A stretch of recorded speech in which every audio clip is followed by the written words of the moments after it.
Ukraine लगातार द्वितीय दिन पर रूस उपर एक बड़ ड्रोन आक्रमण करिछि। यूक्रेनीय सेना शनिवार राति कृष्णसागर उपकूल में रूसर तुआप्से तैल टर्मिनाल उपर एक बड़ ड्रोन आक्रमण करिछि, जहा फल अंचल भयंकर निया एवं कला धुआं बाहरी। रूसर सबुठारु बड़ तैल टर्मिनाल मध्यरु गोटिए ही टर्मिनाल शनिवार राति हठात निहारे प्रस्फुटित होइथिला। ड्रोन प्रतिध्वनि रातिर नीरवता को भेद करी बंदर उपरे भयर छाई खेलाई देथिला। तेबे पाखापाखि 4 वर्ष हेब रूस यूक्रेन युद्ध चलीथिबा बेले एबे यह धीरे धीरे तीव्र हेबारे लागिछि। रूसीय सेना को आक्रमण को कड़ा जवाब देउछंती यूक्रेनीय सेना। यूक्रेन द्वारा यह आक्रमण एहार पूर्व अंचल में सामरिक उपकरण बहन करुथिबा एक पोलो उपरे संप्रति बोमा माड़ परे होइछि।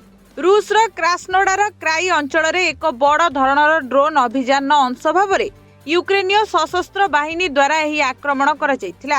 एही भयंकर ड्रोन आक्रमण रूस आकाश रे उज्जवल विस्फोरणर झलक सृष्टि करथिला, जहा शांत समुद्र को भी लाल कर देथिला।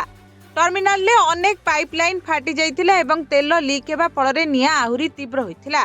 तेबे स्थानीय प्रशासन तुरंत जरूरीकालीन परिस्थिति घोषणा करथिला। ए पर्यंत कौनसी मृताहतर रिपोर्ट आसी नहीं।